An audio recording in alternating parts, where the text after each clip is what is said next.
Hi hello guys. അപ്പോൾ നമുക്കൊരു birthday gift വാങ്ങാൻ പോയാലോ. അപ്പോൾ ഞങ്ങൾ ഞങ്ങളുടെ റൂമിൽ ഒരാളുടെ ബർത്ത്ഡേ ആണ്. അപ്പോൾ ഞങ്ങൾ ഈ വൈകുന്നേരം ആട്ടോ ആഘോഷിക്കാമെന്ന് വിചാരിച്ചത്.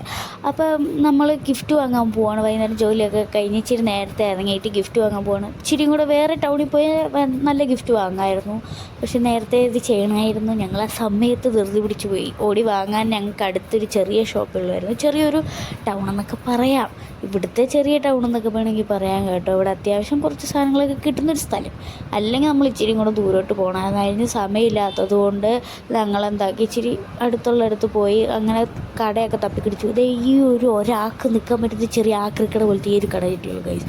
അവസാനം ഞങ്ങൾ ഇതിൻ്റെ ഈ മിററിൻ്റെ ഫോട്ടോ ഫ്രെയിം വാങ്ങിച്ച് എന്നിട്ട് അതിൻ്റെ അകത്ത് ഫോട്ടോ സെറ്റ് ചെയ്ത് കൊടുക്കുക. അതേ ഈ ഇവിടെ എല്ലാവരും ബർത്ത്ഡേ ആഘോഷിക്കാറുണ്ട് കേട്ടോ. അപ്പോൾ ഏറ്റവും വലിയ ടെൻഷൻ എന്ത് ഗിഫ്റ്റ് കൊടുക്കും എന്നുള്ളതാണ്. കാരണം ഇവിടെ നിന്നും നമ്മുടെ നാട്ടിലെ പോലെ ഗിഫ്റ്റ് കടകൾ ഇല്ല, കുറവാണെന്ന് തന്നെ പറയാം. ഭയങ്കര പാടാണ്. അങ്ങനെ ഞങ്ങളതൊക്കെ വാങ്ങിച്ചതേണ്ട ഒരുത്തൻ പാക്ക് ചെയ്യാനായിട്ട് ഗിഫ്റ്റ് പേപ്പറൊക്കെ വാങ്ങാൻ വേണ്ടിയിട്ട് ഓടുന്നുണ്ട് ഗൈസ്. അപ്പം അവൻ പൊതിഞ്ഞിട്ടൊക്കെ വരട്ടെ. അപ്പം ഇന്നത്തെ ഇവിടെ